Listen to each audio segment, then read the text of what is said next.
This is Tom. It's the 20th of August, and around 10 after 12 a.m. This is me reading this. Belonging to the Y, strengthens communities. And 2 hours later, this is how I talk now. Notice how my mouth seems to be moving a whole lot less. There's no straining, there's no spasmings. Big change from the, I can't talk, man. So there's something in the ingredients in Ambien that allow me to speak and relax. And, I can actually talk like a normal person, which is great.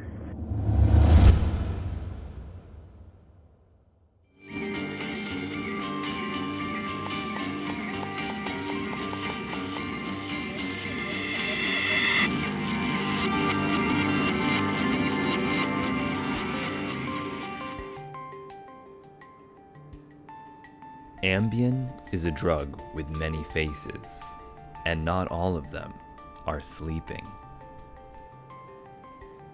Best known for treating insomnia, causing bouts of uncontrollable nocturnal binge eating, and endowing Tiger Woods with enhanced sexual abilities, Ambien has another property, one that may very well change medical history by normalizing neurological functioning in damaged brains. In 1996, 24-year-old Louis Villon was struck by a truck, resulting in an injury that left him in a persistent vegetative state. Then, in 1999, Louis' mother decided to feed her unconscious son a crushed Ambien tablet through a straw to reduce involuntary muscle spasms in his arms. To her amazement, Louis spontaneously regained consciousness, opening his eyes and speaking for the first time in 3 years. And so I decided to visit Louis in South Africa and learn more about the Ambien effect.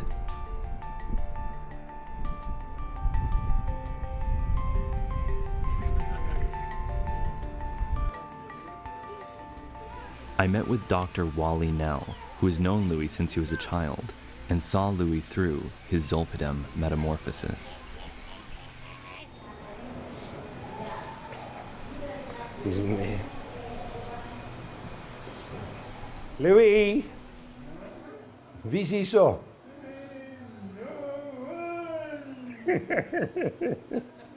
Hallo man, hoe gaan het?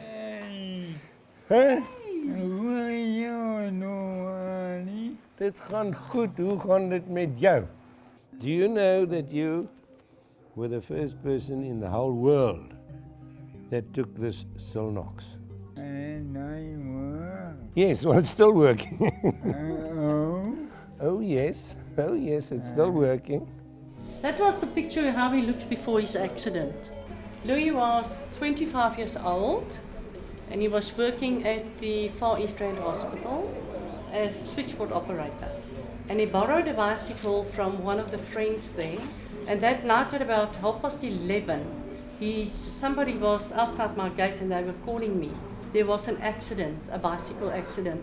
So they took me through to the ICU and he was lying there, but his head was twice as big as it used to be because he was brain damaged. It was terrible, for a mom to see your son like that, it's bad. 3 years in a solid coma. He never said one single word, nothing. He swallowed the tablet and we were standing there, myself and my husband, and I think it was after 20 minutes.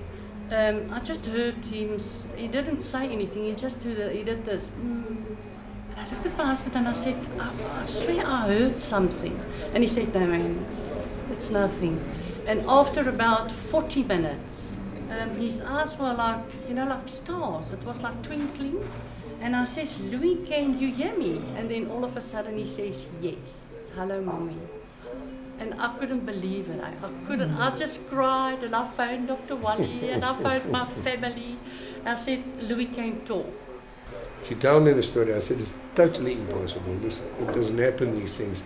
In my time, when the brain is dead, it's dead. So I came out on the Sunday. We gave him the tablet and I went to stand there and the family was standing there on the bed.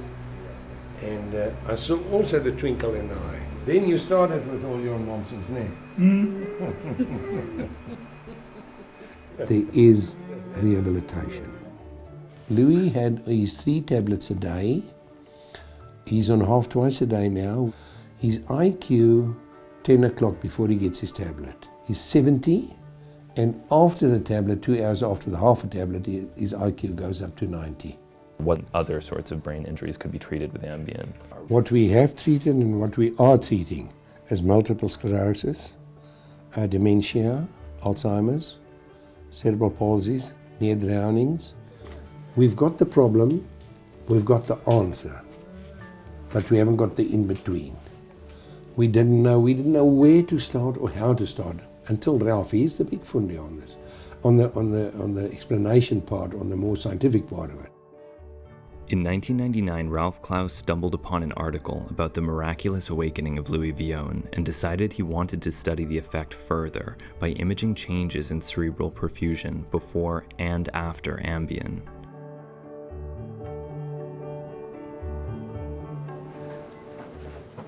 What happened in Louis' brain was that there were these big areas that were not functioning at all, kind of dark areas. And then after Zolpidem, these regions all normalized. So like a day and night difference. This is Louis' brain, his original state before Zolpidem, and you can see this large decreased uptake in the parietal region, which normalizes after Zolpidem. You can see where the arrow is there. Here it's about 40% of normal. Comes to 200% after Zolpidem. So you have these two phenomena. You have the excitotoxic effect, which at the same time is stabilizing the microenvironment. So you have almost these suicide cells that offer themselves for the greater good. And you have the other cells, which are influenced by the GABA, which downregulate and survive. The exact biochemical mechanism of Ambien's therapeutic effect in brain injury has yet to be identified, but Dr. Klaus theorizes the GABA-A ion channel undergoes an epigenetic change after brain trauma, causing an unregulated influx of chloride ions that suppress neuronal activity. So you have really two different GABA-A receptors here.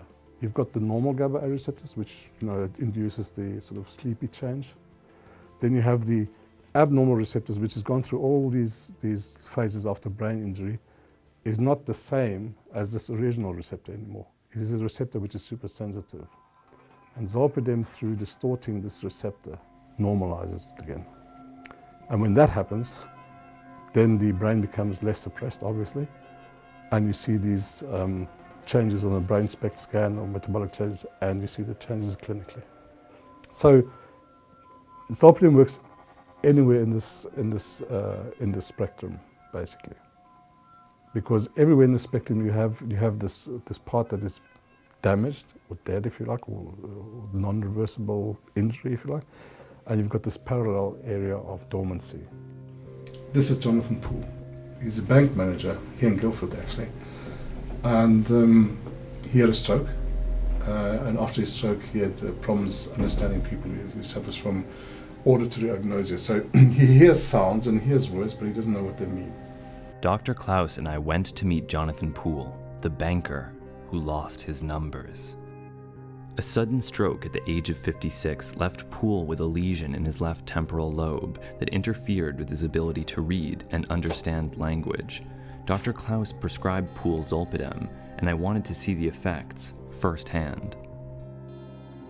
You see, I can hear what you're saying very well, but if Klaus talks to me, I would not hear half of what he's saying, because this ear is doing something funny inside the brain. so when I talk to you like that, I talk quite well. But I hear from this word, my words will come very short of the ceiling. Interesting. And if you see Dr. Klaus's lips while he speaks, are you then able to interpret the words? Most of it, but if it's a new word, like names, numbers, people, I don't hear. Unless it's written down in front of me, and then I might have a chance to say it. See, it took me nearly 6 months to hear my wife's name, which is Sue or Susan. But if someone on the phone and just give a name of Sue, it's done it. Bleh. It means no name to me at all.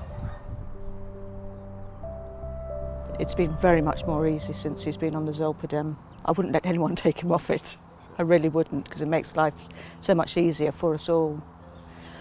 But before his stroke, Jonathan was very articulate, was very good with figures and things like that. Since his stroke, although he can obviously now speak properly, he does still have problems with words. Very bad with numbers, particularly over the telephone. So quite often if he gives me a message over the phone, I know I have to check it first, because it's quite possible he's got the words wrong or the numbers wrong. Could we test the effect, Dr. Klaus, would you?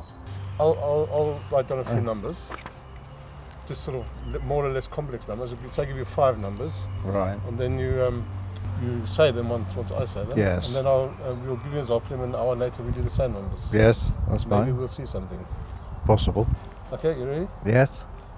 583. 153. 630. 377.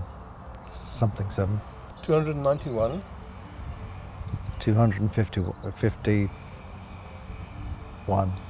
830. 3 and... I've lost it. I think I had to do 3, but I've lost... I didn't hear it quickly enough, so I've lost that one. Okay.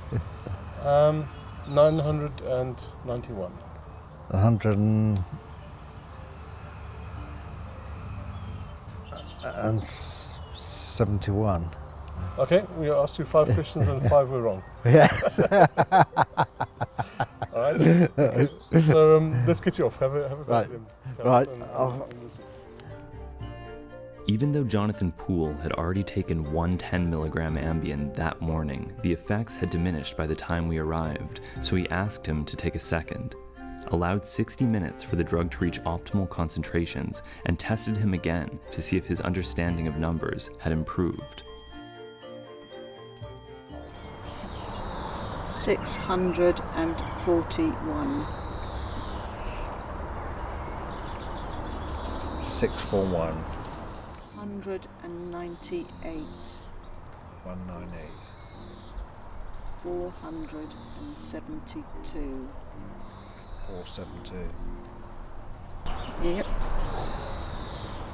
Seeing the positive effects of Ambien on Poole and Louis was extremely impressive, but there was still the matter of Thomas Rowe, a voiceover artist who is one of the most dramatic responders to the Ambien effect. That was fun. In 2009, Rowe played a tragic visit to the dentist, one that left him without a wisdom tooth and without the ability to speak. Rowe's career was ruined, and he was forced into retirement at the age of 52. One night he stayed awake on Ambien to find his voice had returned. This is how I talk now. And so I traveled to Orlando, Florida to meet Tom at his former studio, Sunspots. I spent, years here. I was the voice of Circuit City when they were in business for 6 years. I did a lot of Nissan. It all ends tomorrow. That kind of stuff. When I hear myself or see myself speak, it's hard to believe, you know?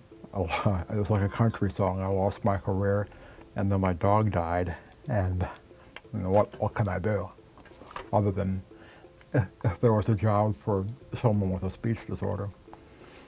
It's not so much I want to go back behind the mic again, but I'd like to speak without pain, because it really hurts. For someone that hasn't experienced anything like this, could you describe what it feels like muscularly?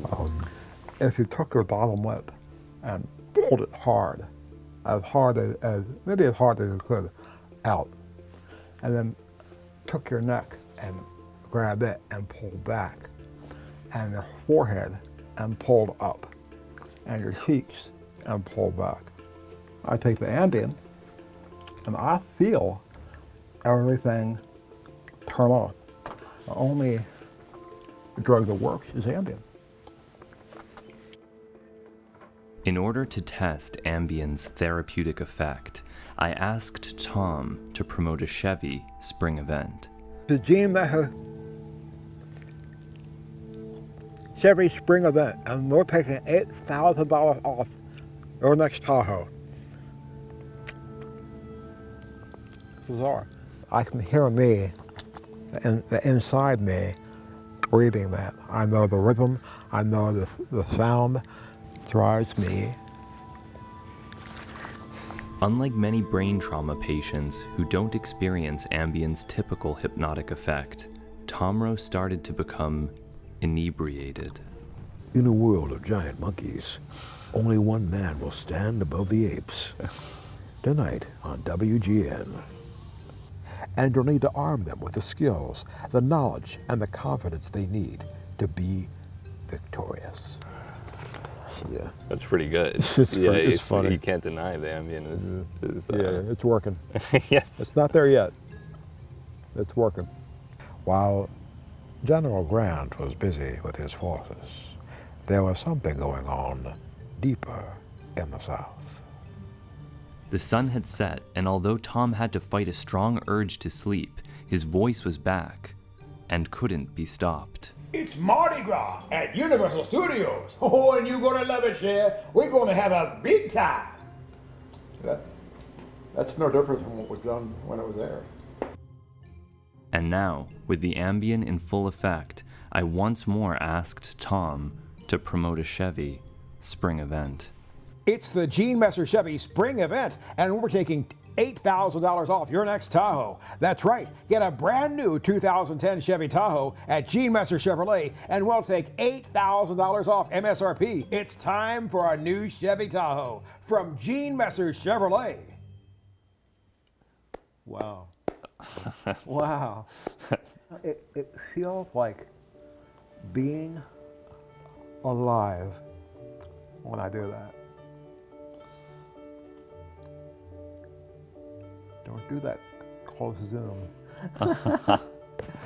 What started out as a serendipitous discovery may now represent one of the most important interventions for brain trauma.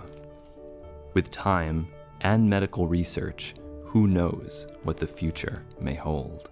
We try to push along this research on Zolpidem. All the research that you do is actually just out of interest and goodwill of people who are trying to find out what's going on. It's just scientific curiosity, really. These insomnia drugs are not optimized for patients with brain damage, and therefore there is a lot of money to be made if people develop this and optimize it specifically for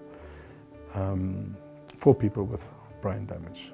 Ralph and myself carried on. It's such a wonderful thing. How can we leave it? I don't think it's fair to anybody or any population or any race or anything to say leave it with what we've gone through now.